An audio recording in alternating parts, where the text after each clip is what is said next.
Bienvenue, chers auditrices, auditeurs de la radio Isanganiro. Bienvenue dans l'émission Mosaïque. Nous débattons aujourd'hui sur la liberté de la presse, notamment son état actuel au Burundi. Le 3 mai de chaque année, le monde entier célèbre la Journée internationale de la liberté de la presse. Une journée ratifiée par l'Organisation des Nations Unies, c'était en 1993. L'objectif principal était de promouvoir l'état de droit et le développement, notamment dans les pays du continent africain. Le récent rapport du Reporters sans frontières, publié en date du 20 avril de l'année en cours, montre que le Burundi a progressé. Il occupe la 147e position sur 180 pays en ce qui est de la liberté de la presse. Ce rapport explique une avancée du Burundi en ce qui est du respect de cette liberté par rapport à celui de 2020 où le Burundi était en 160e position. Quel est l'état des lieux de la liberté de la presse au Burundi? Quels sont les défis qui hantent cette liberté? Quelles sont les perspectives d'avenir pour que le Burundi puisse récupérer la place qu'elle occupait avant 2015 et aller au-delà? Ce sont ces interrogations qui vont nous guider dans cette émission pour décortiquer cette question épineuse. Au studio de la radio Isanganiro, nous avons 3 invités. Jacques Boukourou, vous êtes le directeur général chargé de la communication au ministère de la Communication. Bonjour et bienvenue dans Mosaïque. Bonjour. Nous sommes également avec Sylvain Nakarutimana. Vous êtes le directeur de la radio Isanganiro. Bonjour et bienvenue dans Mosaïque. Bonjour et merci. Nous sommes également avec Jean-Claude Kavumbagou, directeur de l'hebdomadaire Net Presse. Bonjour et bienvenue dans Mosaïque. Bonjour et merci, mais c'est un quotidien, ce n'est pas un hebdomadaire. Voilà, un quotidien, merci pour cette lumière. Aimé Toussé Mitebouti et de l'autre côté de la vitrine, Gracia Justicia et Edgar Nibogora sont à la prise des images. Alain Désiré Boukieneza est à la réalisation. À l'animation de ce débat, vous êtes avec Évariste Nzikobananga. Rebonjour et bienvenue. Isanganiro Inami Sumbingimba. Jacques Boukourou, plantons le décor avec la première question. Comment est la situation de la liberté de la presse au Burundi aujourd'hui? Merci, Évariste. Bon, je ne vais pas probablement répondre totalement à la question parce que, en tant que directeur général, je suis vieux dans moi quelques jours. Et je me suis rendu compte qu'au niveau des cahiers des charges du ministère de la Communication, l'évaluation de l'état de la liberté de la presse fait partie des cahiers des charges du ministère. À ma connaissance, il n'y a jamais eu de rapport de toutes ces façons produit par le ministère de la Communication, des technologies de l'information et des médias sur l'état de la liberté de la presse. Mais d'après nos sources d'information qui sont officielles, nous sommes en contact avec les officiels, les usagers des médias. Je crois que la liberté de la presse se porte bien. En témoigne la place que vient d'occuper le Burundi, la 147e place au niveau du classement mondial produit par le Reporters sans frontières. En 2019, on était en 160e position. Je crois que quand même, c'est un signe que ceux qui nous regardent reconnaissent quand même qu'il y a des pas importants accomplis par le gouvernement du Burundi en matière de promotion de la liberté de la presse. Je crois que si les regards qui nous jugent n'avaient pas tout le temps une vision dépréciative de la situation du Burundi en termes de promotion de la liberté de la presse. Je crois que l'actif spectaculairement important en termes de protection de la liberté de la presse, depuis surtout l'avènement du gouvernement, je dirais gouvernement, l'État-mère, l'État laborieux, l'État ngozi, je ne sais pas comment vous allez traduire. Je crois que, vu quand même les actes déjà posés par le gouvernement, il était possible, encore une fois, d'avoir beaucoup plus d'admiration de la part des évaluateurs. Je crois que donc, grosso modo, sans m'étendre beaucoup, on va y revenir certainement, Oui. On reconnaît à la tête de l'État que rien ne peut se faire sans les médias, jamais sans les médias. Les médias, je crois, qui sont témoins de l'évolution spectaculaire en termes de promotion de la liberté de la presse. Vous avez côtoyé les journalistes ces derniers jours. Qu'est-ce que vous appréciez aujourd'hui? Bon, je suis journaliste moi-même. Je crois qu'il sera difficile pour moi de me défaire de ce statut de journaliste. Pour avoir presté 25 ans à la Radio nationale du Burundi. Et je crois que les journalistes sont très contents des prestations et des mesures prises par le gouvernement sur le plan de la promotion et de la protection de la liberté de la presse. Et je crois que mon ami Kavumbagu ne va pas me démentir. Le directeur de la radio Isanganiro, certainement, qui s'évertue chaque jour à faire de la censure dans les rédactions de la radio Isanganiro, pourra aussi me concéder que quand même, le gouvernement qui vient des élections de 2020 est là pour faire respecter la liberté de la presse. Et le ton a été donné par le chef de l'État lui-même, et qui a dit que toutes les autorités qui se méfient des médias, des journalistes, on cherche quelque chose à cacher. Oui. Je crois que le ton a été donné et il suffit de garder le cap pour qu'on comprenne que rien ne pourra se faire sans les médias. Oui, et surtout que sans liberté de la presse, il n'y a pas de démocratie. Sylvain Nakarutimana, directeur de la radio Isanganiro, professionnel en journalisme, pour ne citer que cela, est-ce qu'aujourd'hui les médias et la presse écrite exercent librement? Bon, on peut le dire que les médias exercent librement.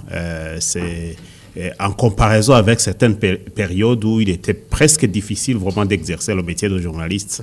Dans le temps, vous savez que les journalistes ont eu des occasions à se confronter à des difficultés, des emprisonnements, et des avertissements, par exemple, des organes de régulation qui étaient presque intempestifs, quoi. Bon, aujourd'hui, on peut dire qu'il y a une amélioration par rapport à ces vieux temps et qui était caractérisée par une liberté de la presse qui était limitée. Mais je dois dire que tout n'est pas rose. Je dois dire que à voir comment nous exerçons le métier aujourd'hui, il y a quand même des écueils à travers le pays, même si Jacques vient de l'évoquer, même si le chef de l'État a donné le ton, il persiste quand même certaines résistances de la part des administratifs. Je ne vais pas souvent sur le terrain pour voir ce qui se passe, mais les journalistes que nous envoyons sur le terrain nous rapportent que des fois, ils ont des difficultés à travailler avec certains administratifs, notamment dans certaines provinces. Je ne pourrais pas peut-être les citer aujourd'hui, c'est peut-être pas opportun. Et qui vous disent, moi je suis gouverneur dans ma province, c'est-à-dire je suis le président dans ma province, tant que je ne te donne pas la permission de travailler ici, tu quittes. Mais si tu oses travailler ici, même si tu as la carte de presse, même si tu as la permission de travailler ici, mais moi je suis là, je ne voudrais pas que tu travailles, que tu exerces ici. Ça s'est passé dans certaines provinces, on pourrait les citer, mais j'ai dit que c'est pas opportun. Ça, c'est au niveau des administratifs. Il y en a même au niveau des forces de l'ordre qui intiment de l'ordre à des journalistes de quitter les endroits où ils sont en train d'exercer. Là aussi, on a des exemples. Je ne pourrais pas les citer aussi aujourd'hui, mais si ces gens-là sont en train d'écouter cette émission, ils pourront se dire, ça c'est arrivé avec moi, et peut-être qu'ils vont s'amender pour changer certaines choses. Autre chose, c'est que la liberté de la presse, ça tient aussi à notre liberté, j'allais dire, de conscience. Est-ce que dans notre conscience, nous sommes libres vraiment d'exercer le métier de journaliste? C'est à nous de nous examiner. Et tantôt, Jacques, le directeur général, disait qu'on fait de la censure, nous les directeurs. Non, on ne le fait pas. On ne le fait pas pour autant que nous voulons effectivement cette liberté de la presse. Mais tout ce qu'on peut dire, il y a dans les journalistes ce qu'on appelle l'autocensure. Il y a des moments où les journalistes se rappellent des moments difficiles et ils commencent à s'auto-censurer en disant ça c'est une question très sensible, on ne voudrait pas y plonger, y mettre trop de temps et chercher les détails, ça risque de nous apporter des ennuis. Et donc, lorsqu'on a une sorte d'autocensure plus ou moins exagérée, c'est une limite à la liberté de la presse. Je pourrais dire en gros que la liberté de la presse, elle existe, c'est tout un processus, mais elle n'est pas à 100%. Vous parlez de l'autocensure. Il arrive des fois qu'on a une information, mais qui nécessite une intervention d'une autorité et qui reste une lettre morte. Est-ce que là, c'est s'autocensurer ou bien c'est pas une autocensure. L'autocensure, c'est la décision qu'un journaliste prend lui-même sans contrainte extérieure, mais il a une contrainte intérieure de lui-même et il dit « je ne peux pas faire ça parce que ma liberté risque d'être entamée, parce que ma sécurité risque d'être dérangée ». Alors, il décide de ne pas faire. Là, il s'offre une sorte d'autocensure. Alors, si c'est une action qui vient de l'autre, ce n'est pas une autocensure, il est obligé peut-être d'agir comme il agit parce qu'il est contraint de le faire. Ça, ce n'est pas une autocensure, c'est une autre limitation par rapport à la liberté de la presse, mais qui vient d'une autre personne tierce, pas du journaliste lui-même. Et donc, si on doit parler des autorités, par exemple, qui refusent de parler, qui refusent de donner une information, ça serait peut-être une difficulté d'accès à l'information, ce n'est pas de l'autocensure. Merci beaucoup. Dans votre première réaction, vous parlez de la retention de l'information de la part de l'autorité publique. Jean-Claude Kavumbagou, directeur de Net Presse, vous êtes le vieux loup en journalisme. Quelle est votre analyse par rapport à l'état des lieux de la liberté de la presse au Burundi? Bon, parce que tout a été dit par les deux confrères.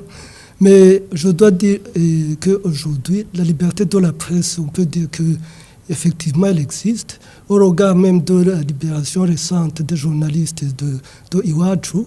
Donc, on sait que pour le moment, en tout cas, à partir de l'année 2021, je ne vois pas de journaliste qui a des difficultés avec les autorités. Donc on peut dire que la liberté d'exercer, donc ça existe. Mais comme l'a dit effectivement le directeur du Sanganiro, donc tout n'est pas que rose. Parce que là, comme vous avez dit, il a parlé de rétention de l'information, il a parlé de l'autocensure, tout ça, ça existe. On le voit surtout quand les journalistes vont sur le terrain.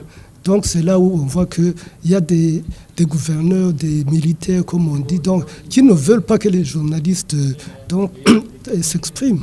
Il y a également des médias, des catégories de médias qui sont plus frappés par rapport aux autres. C'est notamment la presse écrite. La presse écrite, donc quand on vous demande pour quelle radio vous travaillez, que vous dites que vous travaillez pour une presse écrite, comme ils sont presque ceux qui n'ont pas le temps de lire ça, ils préfèrent ne pas donner de l'information. Alors quand vous dites que vous travaillez à la télévision, là, comme il va voir ces images le soir, là, il donne directement l'information. Donc c'est également des contraintes qui sont liées à la catégorie même de la presse. Comment est-ce que vous interprétez le fait qu'un simple citoyen, un chef de zone, refuse à un journaliste d'exercer sur terrain?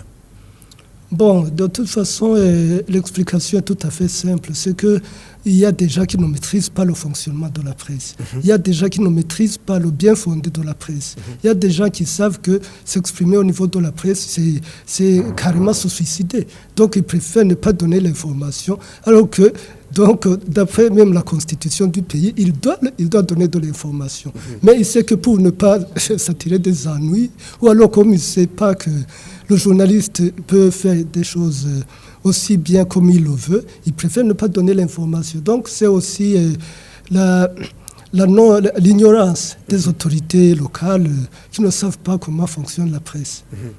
Oui, par exemple, là où il y a eu des intempéries, le vent a emporté toute la toiture d'une école, l'administrateur, tu lui demandes de s'exprimer, de plaider en faveur des élèves. Il dit, je donne pas rapport à la radio, je donne rapport à l'administrateur.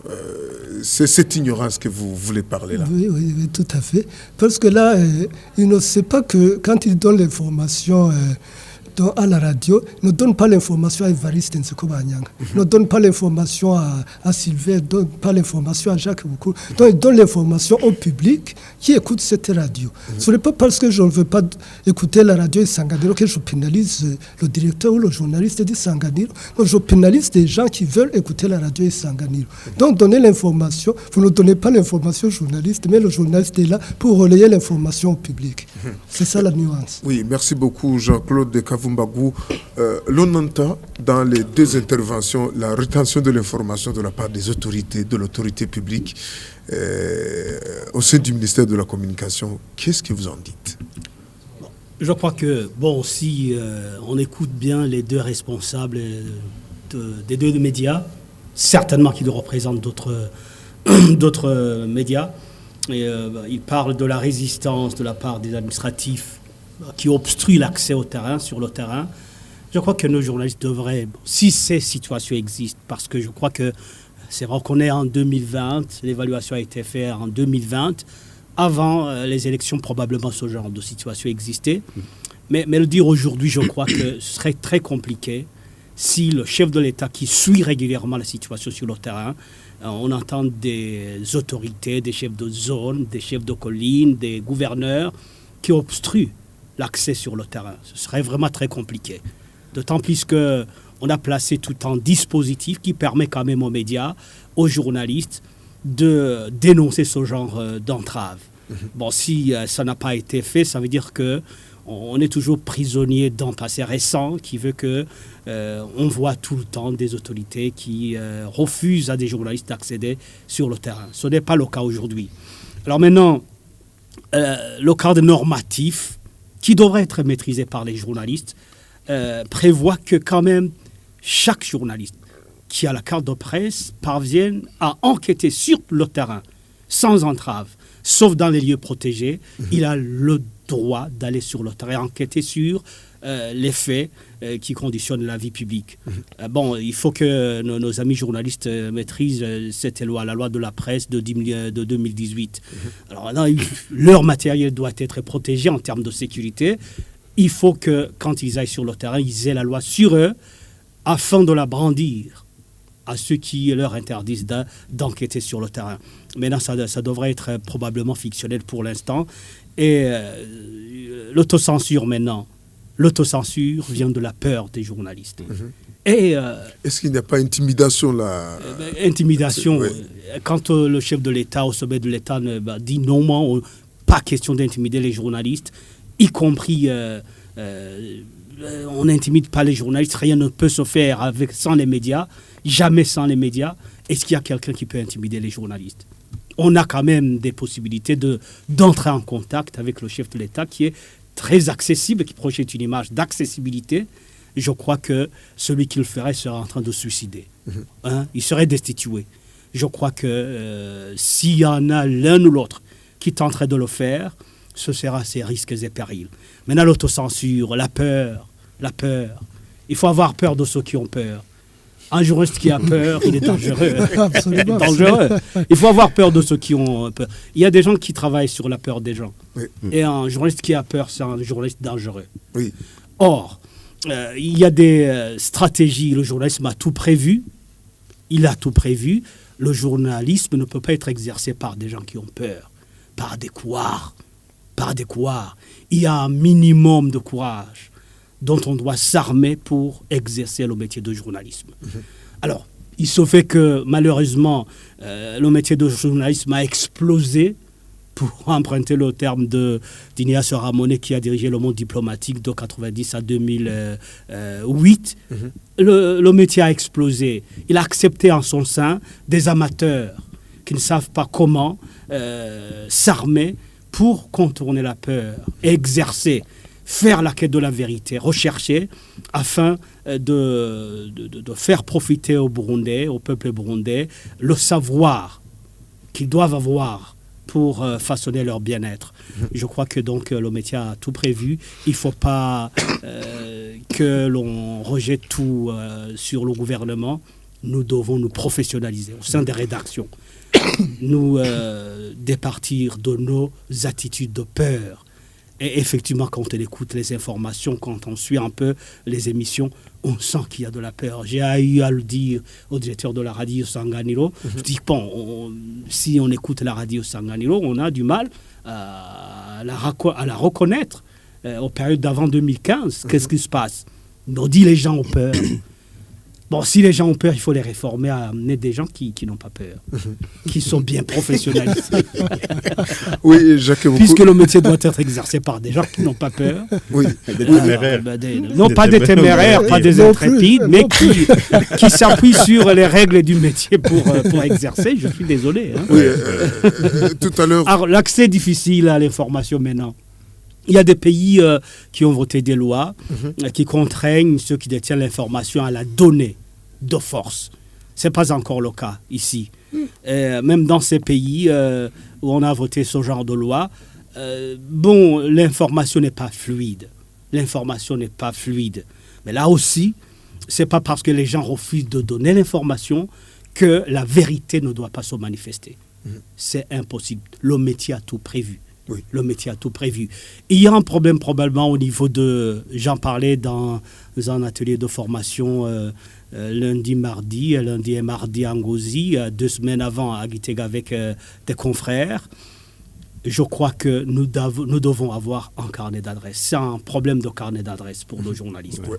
Si vous appelez d'une rédaction pour la première fois à une autorité, elle va hésiter à te donner l'information parce qu'elle ne te connaît pas. Il y a des journalistes qui ne savent même pas se présenter, qui ne savent pas dire que je suis journaliste de telle radio, qui ne sont pas suffisamment galants pour dire est-ce que vous avez du temps pour que je vous parle? Là, c'est un problème réel. Travaillons, ayons un carnet de contacts, travaillons les contacts, jouons sur la confiance avec ces autorités. J'ai géré une rédaction, la rédaction de la Radio Nationale pendant 10 ans. Si je voulais atteindre le secrétaire général du gouvernement, porte-parole du gouvernement, je savais qui faire agir parce qu'il a confiance avec le secrétaire général de... Si je veux que l'ambassadeur William Toué parle, porte-parole chargé de la communication à la présidence, je savais qui faire fonctionner, faire agir. On avait l'information. Alors maintenant, il faut que ces mécanismes existent dans toutes les rédactions. Sinon, si vous appelez pour appeler et qu'on ne vous connaît pas, je crois que vous n'aurez pas l'information. Ce n'est pas un problème d'inaccessibilité à l'information. Ça peut être combiné. Un peu de ça, mais aussi un peu d'amateurisme de la part de nos confrères. Et il faut qu'ils améliorent leur technique, leur stratégie de contact avec les autorités. Donc il y a de la sensibilisation du côté des journalistes et de la sensibilisation du côté de l'autorité publique. Puisqu'il y a les autorités... De certaines autorités. Pour ne pas globaliser, l'exactitude de l'information, c'est l'un des attributs du bon journalisme. Certaines autorités. Certaines autorités, vous parlez de certaines autorités. Aujourd'hui, on est appelé à écrire une lettre de demande d'une interview et mentionner même les questions qu'on va poser. Est-ce que cela n'est pas demandé trop aux journalistes? Bon, je ne crois pas que ça soit généralisé. Mais à ma connaissance, avant d'aller s'entretenir avec quelqu'un, avec un interlocuteur, vous faites un briefing avec lui. Vous vous entretenez sur le champ d'entretien, les questions globalement essentielles sur lesquelles vous allez revenir. Mais je crois que si on vous dit envoyez les questions avant, alors, je crois que c'est mauvaise manière, à ma connaissance. Ça fait 25 ans que je suis dans le métier. Ça n'a jamais existé. Ça n'a jamais existé. Une seule fois, ça a existé. J'étais dans un stage sur le journalisme mobile à NTB. J'ai dit à des amis de la rédaction radio, à cette autorité, il y avait une émission publique, à cette autorité, c'était une autorité de l'éducation nationale qui n'a pas de données. Je préfère que vous lui envoyiez la question précise avant l'émission publique. Bon, c'était une question vraiment qui nécessitait qu'il y ait un peu de recherche sur les données. Alors là, c'était clair. Plutôt que de louper la réponse, il fallait qu'on lui envoie la question avant. Ça a été fait, mais c'était pour l'intérêt du public d'être informé. Oui. Bon, dans les dernières minutes, je pense que vous allez lancer l'appel à toutes ces autorités, certaines, et qui ne donnent pas facilement l'information. En date du 20 avril, Jacques, de cette année, Reporters sans frontières a publié un rapport classant le Burundi à la 147e position sur 180 pays en rapport avec la liberté de la presse êtes-vous satisfait de ce positionnement du Burundi aujourd'hui? Bon, alors, être à la position 147 sur 180 pays, y a-t-il moyen de s'enorgueillir? Non, non. On a tout juste avancé. En 2019, on était en position 160. Je crois que, c'est bon que les évaluateurs commencent quand même à voir les choses à l'endroit. Quand même. Si Reporters sans frontières dit le Burundi quand même a posé des actes qui de nature à lui faire bénéficier quelques avancées, moi, oui, on peut être content. Mais je voudrais dire aux journalistes, de se libérer du regard des évaluateurs pour être eux-mêmes, pour être des journalistes burundais qui, chaque jour, agissent en conformité avec leur mission sociale, celle qui veut qu'ils aident les Burundais à se ménager le meilleur être, le bien-être social. C'est ça leur mission. Qu'il y ait des gens qui disent, voilà, vos prestations sont en deçà des standards, il faut qu'ils en tiennent compte pour s'améliorer. Mais s'il y a quand même des gens qui pensent que la réalité burundaise, en termes de protection de la liberté de la presse, préexiste à ce genre de regard, je préfère qu'ils s'en débarrassent. Donc, qu'ils n'en tiennent pas compte, mais qu'ils fassent leur mission sans tenir compte du regard dépréciatif de tout le temps. Moi, je crois qu'on peut être content parce que les gens commencent à dire, voilà, il y a quelque chose qui bouge du côté du Burundi, mais en même temps, je ne suis pas content. Et le gouvernement, je crois que quand il est en train d'agir, l'actif spectaculairement positif quand même sur l'état l'état maternel, l'état laborieux, avec tous les actes qu'il a posés en termes de protection, de promotion de la liberté de la presse, on devrait être parmi les 10 premiers. Hein? Il faut me le concéder, non? On devrait être parmi les 10 premiers. Oui, Sylvain. On est tout comme, on est quand même devant la Chine, devant l'Égypte, devant la Turquie. Il y en a qui disent la liberté de la presse, ça va de pair avec le développement. On risque de se tromper sur certaines corrélations. Si se développer, si c'est pour voir la liberté de la presse, autant être un pays liberticide et se développer plutôt que de faire la promotion de la liberté de la presse pour être dernier en termes de développement. Hein, n'est-ce pas? Oui, merci beaucoup Jacques Boukourou, Sylvain Nakartiman. En se basant sur le rapport de RSF, est-ce que ce rapport répond à l'état actuel de l'exercice du métier du journalisme au Burundi? Moi, je me dis que nous progressons quand même. Et ce qui me ferait mal, ce serait de retourner en arrière pour être dans des positions plus ou moins défavorables par rapport à aujourd'hui. Si cette année, nous avons été à la 147e place, je voudrais qu'on puisse peut-être avancer de place pour être peut-être à 80 l'année prochaine, après l'année prochaine peut-être être à 30 et puis finalement arriver à une position idéale. Mais il faudrait aussi poser la question de savoir, quels sont les critères que peut-être Reporters sans frontières utilise pour classer les pays? Oui, justement. Nous suivons les informations d'ailleurs sur le plan international. Nous savons qu'il y a d'autres pays où le journalisme vraiment est un métier difficile à exercer. Nous connaissons ces pays, mais comme peut-être nous ne sommes pas au courant des critères sur lesquels on se base pour classer les pays, et je ne peux pas vraiment en dire des détails. Mais ce qui m'importe, c'est d'avancer toujours dans la liberté de la presse et surtout que ce ne soit pas une liberté de la presse qui est dite à l'intérieur des rapports, mais qui soit vécue par nous-mêmes qui exerçons sur le terrain. Bon, je ne pourrais pas dire autrement dit grand-chose sur ce rapport-là, parce que je ne connais pas toutes les méandres vraiment de ce rapport. Je ne fais que constater que nous sommes à la 147e place et que je voudrais qu'on puisse avancer vers plus de liberté de la presse. Et puis, même si on parle de la liberté de la presse, il faut savoir que les journalistes ne sont pas autorisés à faire du n'importe quoi. Il y a toujours des limitations. Parce qu'il y a des fois où nous, les journalistes, nous pensons que nous avons une liberté de la presse et que nous pouvons peut-être en user pour faire du mal. Et il faudrait que les journalistes qui m'entendent par exemple aujourd'hui savent bien que même s'il y a la liberté de la presse quelque part, ici au Burundi ou ailleurs, il est interdit de faire de la diffamation parce qu'il peut y avoir, par exemple, des confusions. Il est interdit aussi, peut-être, à un journaliste de refuser le droit de réponse à quelqu'un qui demande de répondre vraiment à des questions ou à des inquiétudes qui ont été soulevées par rapport au traitement de l'information que les journalistes se sont amenés à faire. Il faut que les journalistes, peut-être, savent aussi qu'il y a une limitation par rapport à l'incitation à la haine. Ce sont des choses qui se trouvent dans la loi et que nous devons suivre. Et partout au monde, ces limitations se trouvent là. Et je n'ai vu aucune loi, pour autant que j'en ai lu certaines.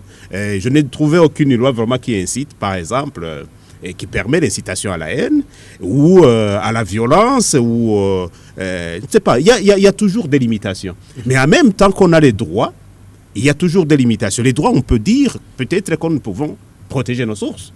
Il faut que les autorités savent que si nous travaillons en tant que journalistes, que nous avons peut-être travaillé sur une question sensible, il ne faudrait pas que nos sources soient inquiétées. Si les autorités commencent à inquiéter nos sources, ils tuent la liberté de la presse. Elles tuent la liberté de la presse. Et c'est à ce moment-là que le journaliste doit être conscient qu'en cherchant de l'information, il faudrait que le journaliste soit capable de rassurer son interlocuteur qui lui donne de l'information. Des fois, ces limitations, d'ailleurs, dont on a parlé, partent de là. Parce que des fois, il y en a qui te donnent une information plus ou moins sensible, mais comme il ne sait pas comment tu vas faire le traitement, il dit « je ne voudrais pas risquer ». Et il y fait la rétention de l'information. Oui. En même temps, il y a toujours cette confidentialité des sources que nous devons chaque fois protéger. C'est à nous d'être à l'avant-garde pour protéger dans un premier temps la liberté de la presse, défendre la liberté de la presse en faisant professionnellement notre métier.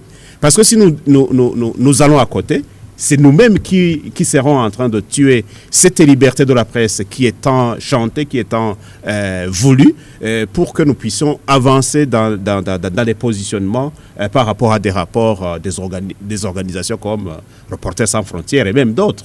Et j'imagine que la liberté de la presse, c'est un vœu de tout le monde, c'est un désir de tout le monde, c'est même une sollicitation du public pour que le public soit servi en information. Et donc, en essayant de protéger la liberté de la presse, nous respectons notre public, et en essayant de protéger la liberté de la presse et en exerçant professionnellement, nous sommes en train de respecter la Constitution du Burundi, qui est une loi, j'allais dire, mère des autres lois, et qui nous autorise à travailler sur tout le pays. Nous serons en train aussi de travailler en conformité avec la loi sur la presse, qui nous autorise vraiment d'exercer partout dans le pays notre métier. Et là, je voudrais aussi faire un clin d'œil à des autorités qui, des fois, limitent l'accès à l'information aux journalistes, qui essaient de terroriser ou qui essaient d'intimider les journalistes lorsqu'ils sont sur le terrain, qu'eux-mêmes seront en train de violer la Constitution du Burundi, la loi sur la presse, et donc, ils devraient normalement répondre devant la loi s'ils nous obstruent le chemin de l'information. Merci beaucoup, monsieur le directeur de la radio Isanganiro, Jean-Claude Kavumbagou. En se basant sur ce rapport, comment est-ce que vous expliquez cette image que ASF donne au gouvernement de Gitega aujourd'hui?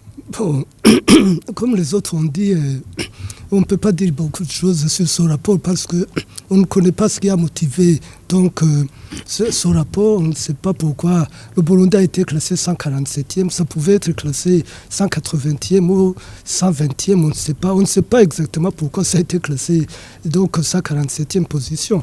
C'est un bon classement, non? Bon, il y a une avancée. Il y a une avancée, comme les autres ont dit. Passer de 160 à 147, c'est une bonne chose. Mais on ne peut pas expliquer, on ne sait pas pourquoi le Burundi a été placé à cette position-là. Mais il y a des choses qu'on a dit avant. Je fais allusion à Jacques qui a dit que bon, s'il faut aller sur le terrain, il faut prendre la loi sur la presse pour la brandir devant les autorités. Mais je me demande ce que ça pourrait donner si vous brandissez la loi de la presse devant un policier. Et pour vous dire, pour faire foutre. Non, il faut lui expliquer, c'est un outil. Hein. Mais monsieur le directeur général, il peut vous dire. un policier. Je ne veux pas d'autres histoires là. Bon, c'est signé par le président. C'est signé par le président de la République. Non, c'est clair.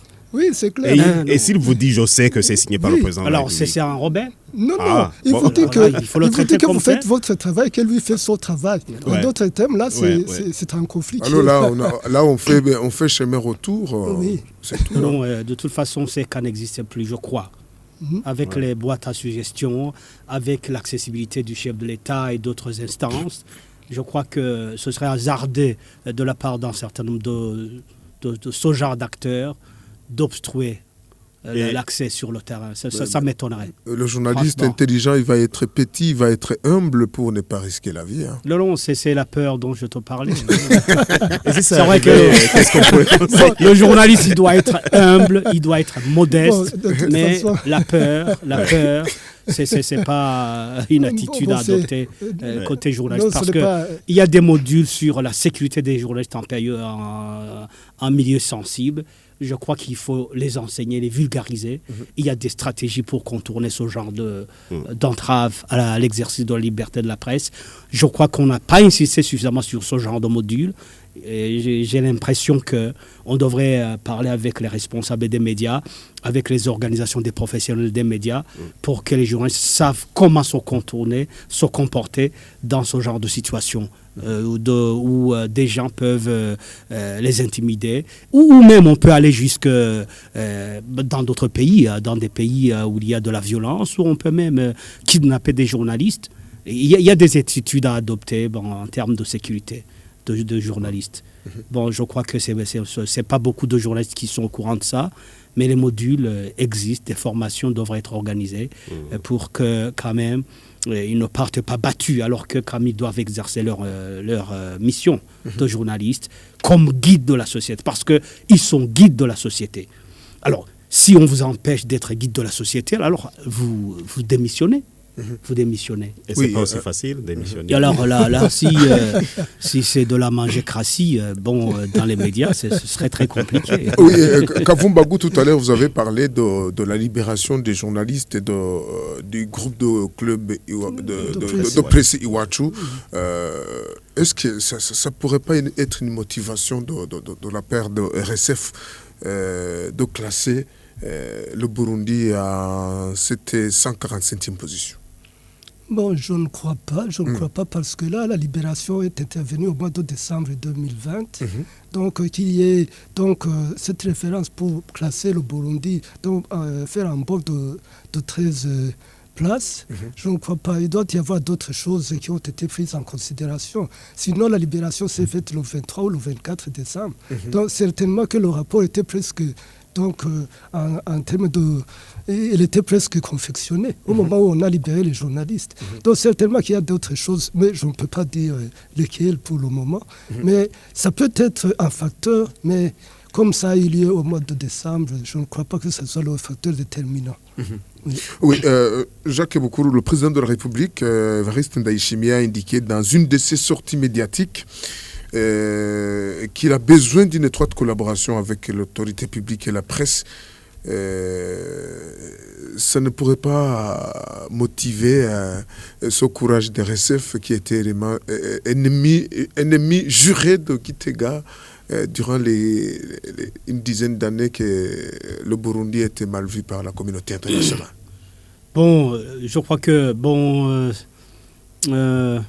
le chef de l'État, il est clair quand il parle. Et je crois que RSF a dû prendre en compte un certain nombre vraiment d'évolutions sur l'année 2020. Sur l'année 2020, on dit qu'on n'est pas au courant des critères d'évaluation, mais plus des journalistes restent le plus longtemps possible en prison, moins le pays est bien coté. Ça, c'est un critère qui est pris en compte. Et les journalistes du journal Iwachu, du groupe de presse Iwachu, ont fait toute l'année 2020 en prison. Donc, je crois que même s'il y a eu évolution, il n'y a pas eu d'évolution spectaculaire. Il y a cet état de situation qui a mis un peu le bémol sur l'avancée qui aurait dû être celle du Burundi, compte tenu quand même des actes et des actions posées par le gouvernement dès l'investiture du chef de l'État, du gouvernement. Je crois que, encore une fois, moi, je conseille à nos confrères, à nos collègues de se libérer du regard des évaluateurs pour accomplir correctement leur mission. Si dans leur âme de conscience, ils sont convaincus qu'ils sont au service du peuple burundais, qu'ils n'ont de loyauté qu'envers le peuple burundais, le gouvernement n'a de loyauté qu'envers le peuple burundais, nous servons un même peuple. Je crois que nous devrions nous comprendre et agir en symbiose pour être au service du peuple, agir dans son intérêt. Dans son intérêt. Le journaliste n'agit pas pour plaire à ses sources, il n'agit pas pour se mettre en valeur. En principe, il agit uniquement dans l'intérêt de la population. C'est ça que le gouvernement fait, c'est ça que les médias devraient faire. En principe, même sans que le chef de l'État doive le dire et le demander, on devait travailler la main dans la main, je crois, pour faire aboutir un certain nombre de chantiers de nature à aménager au peuple burundais son bien-être. Oui, et merci Jacques Boukourou. Il y a aussi une geste posée par le chef de l'État quand il a décidé de rouvrir les médias qui avaient été fermés en 2015. Ouais. Oui. Ça aussi, c'est un bon point. C'est un bon point. Je crois que il y a quand même eu suffisamment de temps de réflexion de la part des médias qui avaient écopé d'un certain nombre de sanctions de la part du régulateur. Il y en a d'autres qui n'avaient pas été frappés par l'organe de régulation. Et donc, cette ouverture, par compréhension au rôle social des médias que doivent jouer les médias, c'est vraiment une ouverture et une étendue que devraient prendre les médias. Et comprendre qu'ils doivent travailler dans la bonne direction. Cela ne veut pas dire qu'on doit être des gens qui caressent le gouvernement dans le sens du poil. Non, le chef de l'État a besoin et le gouvernement ont besoin que les médias travaillent pour la manifestation de la vérité dans tous les secteurs. Mais la manipulation de l'information, les déformations auxquelles on a assisté dans les années passées devraient cesser. Tout le monde a besoin de la vérité pour guérir. Alors, mais les médias, il faut qu'ils soient suffisamment ingénieux pour enquêter et donner une vérité irréfutable pour être utile au gouvernement et au pays. Oui, monsieur le directeur de la Sanganiro, comment est-ce que vous interprétez cette ouverture du chef de l'État à l'endroit de la presse et prône la coopération entre le pouvoir public et la presse au Burundi? Pour moi, c'est un aspect très positif. Vous savez, lorsqu'il a dit, il nous avait invités dans une rencontre où les responsables des médias étaient là, en face du chef de l'État. Et c'était une sorte de soulagement parce que ce genre de langage n'était pas fréquent de toutes les façons. Et donc, pour nous, c'était vraiment très positif. Et je crois que ça a été aussi, j'allais dire, un défi lancé aux journalistes de pouvoir saisir l'occasion de cette ouverture pour que les journalistes puissent exercer en bonne due forme le métier de journaliste. Essayer de comprendre que les faits sont là et les journalistes doivent non pas relayer les faits, parce que là on devrait, j'allais dire des communicateurs, on devrait être des communicateurs, mais savoir expliquer les faits, savoir les commenter et savoir les analyser. C'est là où on devrait normalement tenir notre métier. Mais comme le chef de l'État avait donné le ton et que les journalistes devraient saisir cette opportunité, et je crois que c'est à nous de savoir saisir cette opportunité. Bon, jusque-là, je ne peux pas commenter effectivement sur la position du chef de l'État, mais reste à poser la question, si le chef de l'État est dans cette position-là, d'accepter, de reconnaître l'importance sociale des médias, est-ce que toute la hiérarchie administrative sur laquelle se trouve au sommet le chef de l'État, est-ce que tout le monde le comprend ainsi? Si ça devrait être ainsi, ce serait vraiment un grand défi pour les journalistes de savoir saisir cette opportunité pour que nous puissions exercer le métier en bonne forme. Kavumbago, cette ouverture de chef de l'État. Bon, je ne fais que me réjouir. Je ne fais que me réjouir parce que là... Il ne sera plus emprisonné, lui. Surtout qu'Avumbago, il a connu la prison et donc... Il a été beaucoup locataire. Oui, j'ai été là-bas, ça c'est vrai. Mais l'ouverture du chef de l'État, en soi, c'est une très bonne chose pour l'intérêt supérieur de la nation. Pourquoi? Parce que les médias sont là. Donc, ce sont comme des moralisateurs de la société. Donc, ils doivent éduquer, former, informer le public. Donc, c'est vraiment une bonne chose que le chef de l'État comprenne les médias. Donc, tout ça devrait faire que l'administration puisse lui emboîter le pas, même si je ne suis pas sûr que c'est comme ça que les choses se passent. Parce qu'à un certain moment, vous avez parlé des gens qui demandent qu'on leur écrive des lettres et donner des questions pour qu'ils répondent. Pour moi, ça, c'est vraiment un retour en arrière. Parce que là, je sais que des histoires pareilles se faisaient sous le régime de Michombero. Donc, je ne vois pas ici, au XXIe siècle, que les choses se passent de cette manière. Parce que là, il y a 50 ans que les choses se passaient comme ça. On ne doit plus... C'est de la manipulation qu'il a fait. Non, ce sont des choses qui arrivent. Ce sont des choses qui arrivent. Ça n'existe pas. Et dans des suppositions, un journaliste ne le suppose pas. Peut-être que ce n'est pas le moment de revenir moment de dire des cas, mais ça existe. Bon, c'est pour dire que vraiment nous apprécions très positivement l'ouverture du chef de l'État. Donc, il devrait inspirer les autres autorités pour que le journalisme se fasse très bien dans notre pays. Merci beaucoup. Je rappelle à ceux qui viennent de nous capter en cours de route que vous suivez l'émission Mosaïque. Je rappelle que nous avons comme invité Jacques Boukourou pour le compte du ministère de la Communication, Sylvain Kartimana, directeur de la radio Sanganiro, et Jean-Claude Kavumbago pour le compte du quotidien Net Presse. Jacques Boukourou, vous êtes le directeur général chargé de la communication au ministère. Il y a la communication dans ses attributions.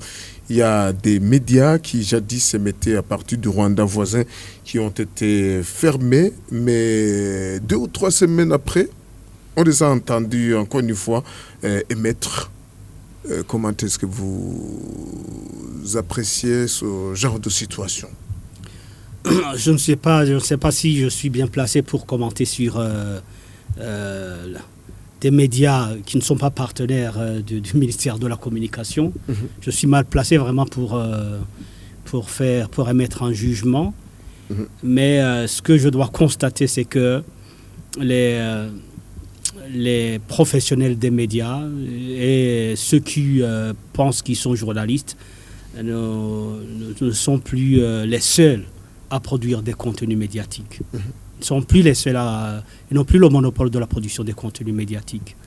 Alors maintenant, je crois que ce qui devrait être fait, c'est de suivre ces contenus.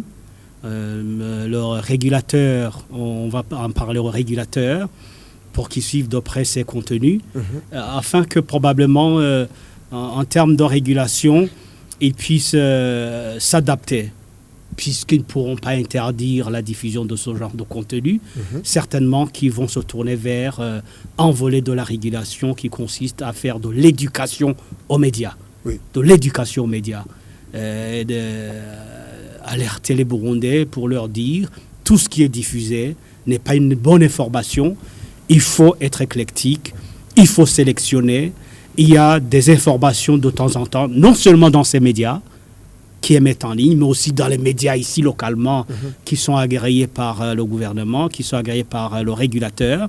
Il y a des informations qui sont contaminées, qui sont polluées, qui contiennent un virus cancérigène carrément, et le dire carrément aux Burundais et dire, s'il vous plaît, n'agissez pas sur base de ce genre d'informations qui ne sont pas préalablement décontaminées ou dépolluées.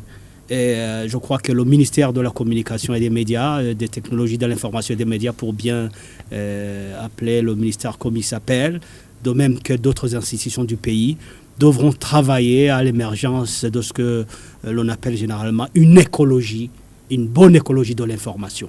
C'est ça qui peut être fait. J'ai vu que dans le plan d'action annuel passé, ce n'était pas prévu. On devrait le prévoir aujourd'hui et faire comprendre aux Burundais, attention, ne gobez pas tous en mâché. Vous risquez d'avoir quelque chose qui vous tue. C'est ça l'éducation aux médias. Oui, ils émettent toujours à l'étranger. Est-ce que ces journalistes qui exercent dans ces médias, ils sont libres de communiquer ou ils ne sont pas libres? Quand on parle de la liberté de la presse. Alors, écoutez, quand on parle de liberté de la presse, ce n'est pas une liberté propre aux médias et aux journalistes. Même les citoyens ont le droit de donner l'information et le droit d'informer et d'être informés. Et c'est un droit qui appartient à tous les citoyens. À tous les citoyens. C'est pas en fait, la liberté de la presse, on l'exerce par délégation à la liberté d'expression collective des citoyens burundais. Et comme tel, ils sont impliqués. Ils sont impliqués au plus haut niveau dans la promotion et la protection de cette liberté. Et je crois que, ils ont leur manière d'informer, de diffuser des informations. Et je crois que de notre côté, du côté du gouvernement et d'autres institutions du gouvernement, il faut faire en sorte que le niveau de conscience de la consommation des informations soit élevé chez les Burundais. Merci beaucoup. Nous sommes dans les dernières minutes de cette émission. Nous avons entendu au cours de cette première partie de Mosaïque qu'il y a toujours des défis, même si il y a une avancée. Qu'est-ce qui devrait être fait pour que la liberté de la presse soit consolidée au Burundi? Sylvain Nakartiman.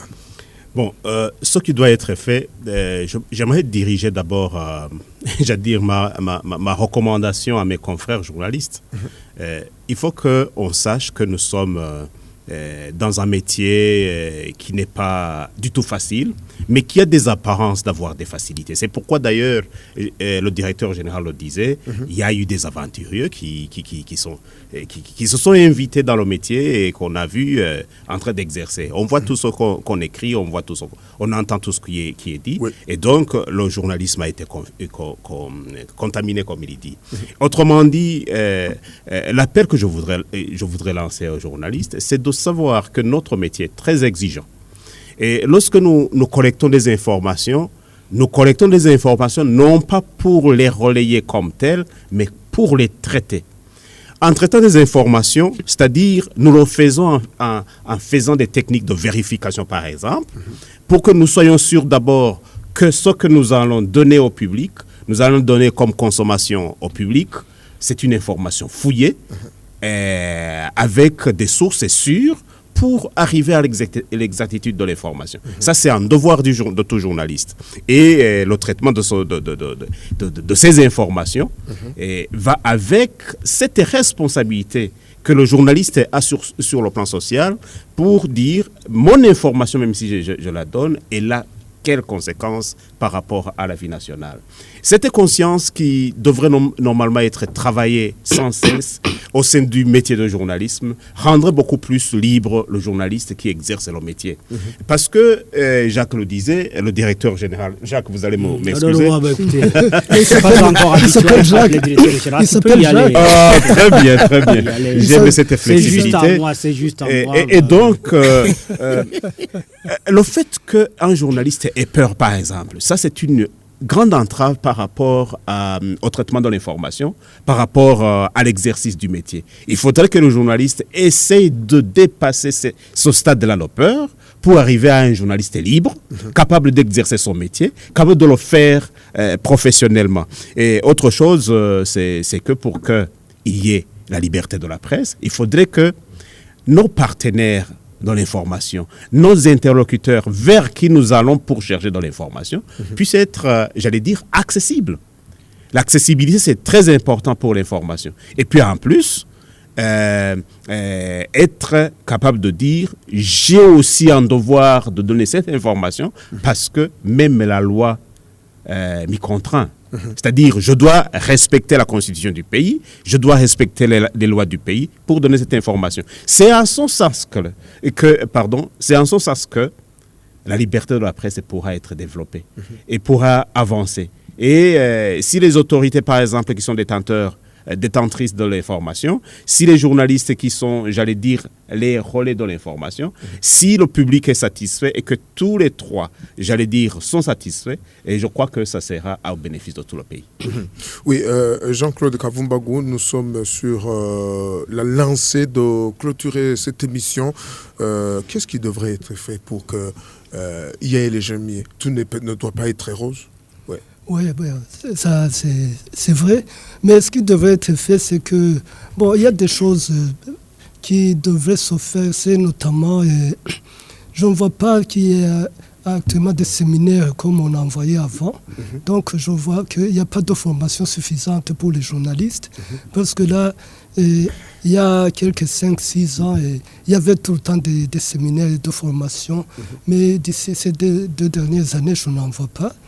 Mais il y a également ce qu'on devrait demander aux législateurs ou alors aux décideurs, c'est notamment la dépénalisation de la presse. Oui. Parce que là, nous avons vécu des traumatismes ces dernières 5 années. Il y a des journalistes qui ont peur justement parce qu'ils ont connu des choses atroces. Donc, par exemple, les journalistes qui ont été mis en prison à cause de leur métier, il faut qu'il y ait quelque chose comme la dépénalisation de la presse qui les rassure pour qu'ils travaillent sans peur finalement. Parce que là, quand il y a toujours cette menace de prison qui est là, il y aura toujours la peur des journalistes. Il y a ceux qui sont aussi en exil et ils peuvent être animés d'un esprit de vengeance. Bon, ça c'est tout à fait ça, parce qu'ils sont partis dans un contexte particulier, ils exercent dans un contexte particulier. Donc à un certain moment, on a supprimé ces radios qui émettent à partir d'exil. Et comme vous avez dit, 2 semaines plus tard, ils ont rouvert. Donc, ils risquent de donner une information comme une sorte de vengeance contre le gouvernement qui avait donc décidé de les supprimer. C'est aussi le risque parce que les informations qu'ils donnent ne doivent pas être nécessairement correctes. Parce que là, ils ont l'intention de se venger contre le gouvernement. Ils peuvent donner des informations même exagérées pour que quand même le gouvernement sente que finalement il a chassé des gens donc capables, des gens qui savent, qui peuvent nuire donc au gouvernement. Parce que là, l'information qu'ils donnent, ce n'est pas vraiment pour informer, mais pour montrer au gouvernement qu'ils sont là. Il faut on devrait demander au ministère de la Communication de voir ces choses, parce que là, ce genre de bras de fer n'arrangera ni le gouvernement ni les journalistes. Oui, Monsieur Lodège, les actions à mener du côté du ministère. Les actions à mener sont multiples, mais je vais probablement insister sur quelques-unes de ces actions. Vous avez dit que le métier de journalisme a explosé. On est parti des médias de masse à la masse des médias. Et des aventuriers sont entrés dans le métier. Et donc, il va falloir soit procéder par groupement de ces médias pour que quand même il y en ait qui disparaissent au profit de grands groupes et procéder à des formations très sérieuses. Renforcement des capacités, c'est prévu par le ministère. Ça n'a pas été fait tout au long de l'année, mais il y a quand même quelque chose qui a été prévu par le plan d'action. Et je crois que, deuxième chose, il faut qu'on éveille la conscience des journalistes professionnels, cette fois professionnalisés, du contexte dans lequel ils sont en train d'évoluer. Ce n'est pas parce qu'on a des capacités de journalistes qu'on ne peut pas être manipulé. Qu'on ne peut pas être manipulé. Bon, je crois que on le sait, j'ai dû parler avec Charles Lewis qui enseigne le journalisme à l'université de Washington, qui a travaillé à CBS, qui a animé une émission, qui a été classé parmi les 30 premiers journalistes à un certain moment. Mais il dit, je crois que dans le nouveau monde, avec de nouveaux leaders, il y a des agendas cachés. Il est rejoint sur ce terrain par un John Pilger, c'est un reporter australien, un reporter de guerre, qui parlait de nouveaux maîtres du monde et d'agendas cachés. Il faut que les journalistes burundais soient conscients des agendas cachés, des nouveaux maîtres du monde, pour qu'ils ne soient pas leur porte-parole. Là, c'est un deuxième aspect sur lequel il faut agir. Troisième aspect, et le dernier pour ne pas prendre trop de temps avant la fin de l'émission, on doit quand même essayer d'aider les médias dans leur exercice de la liberté de la presse, avoir un minimum de conditions économiques d'exercice, parce que les médias, les journalistes sont limités par la précarité de leurs médias. Au niveau du ministère de la Communication, au niveau du gouvernement, il a été prévu quelques dizaines de millions dans le fonds d'appui aux médias. Très prochainement, certainement que le ministre de la Communication, des Technologies de l'Information et des Médias pourra faire une sortie pour en parler. Mais quelques outils, des laptops, des enregistrés pourront être donnés. Mais je crois que comme les médias se débattent déjà dans l'abîme et que le gouvernement seul ne pourrait avoir la capacité vraiment de leur envoyer, de leur lancer la passerelle, il est question de lancer un appel aux partenaires du gouvernement qui comprennent que l'information étant bien public, qui aide les citoyens à se forger en bien-être, je crois que nos partenaires, c'est pas moi au niveau du directeur général de lancer cet appel. Je crois que la ministre pourra le faire probablement le 3 mai, le jour de la célébration de la liberté, de la Journée internationale de la liberté de la presse, pour que quand même les partenaires qui comprennent que les médias sont utiles à la démocratie, sont utiles à la stabilité des pays, pour qu'ils puissent quand même donner des contributions à ce fonds qui existe constitutionnellement et qui est bien géré, et pour que quand même leurs appuis soient canalisés vers là et que les médias aient la possibilité de ne pas être confinés dans les rédactions. Parce que pour le moment, ils ne sont pas vraiment engagés auprès de ce qu'un animateur de France Inter appelle les jetables, le commun des mortels. On est dans les hôtels, on n'a pas les moyens d'aller sur les collines, faire émerger les préoccupations des Burundais. Et si on ne fait pas émerger les préoccupations des Burundais, cela veut dire que le gouvernement ne pourra pas trouver des solutions à ces préoccupations. Alors que la mission principale des médias et des journalistes, c'est de porter la connaissance du gouvernement, ses préoccupations. Une bonne information permet aux autorités de prendre une bonne décision. Ce n'est pas encore le cas. Là, c'est un défi. Un défi de moyens qu'il faut régler petit à petit. Ce n'est pas facile, mais qu'il faut régler petit à petit. Le gouvernement a montré de la bonne foi. Il faut que les partenaires lui emboîtent le pas. Oui. Merci beaucoup, Monsieur le DG Jacques Boukourou. C'est par ici que se referme l'émission Mosaïque. Les échanges portés sur l'état des lieux de la liberté de la presse au Burundi, les défis qui hantent ce secteur et les perspectives d'avenir. Jean-Claude Kavumbago, je rappelle que vous êtes le directeur du quotidien Net Presse. Merci d'avoir répondu à notre invitation. Je vous remercie. Sylvain Nakarutimana, vous êtes professionnel des médias et directeur de la radio Isanganiro. Merci d'avoir participé à l'émission Mosaïque, l'émission de votre radio. Merci de m'avoir invité. C'est pas souvent que je suis invité même dans les émissions. Tu es censuré, je me suis. Jacques Boukourou, je rappelle que vous êtes le directeur général de la communication, ministère de la communication. Merci d'avoir répondu présent à notre invitation. Merci beaucoup de m'avoir invité. Merci aussi aux auditeurs.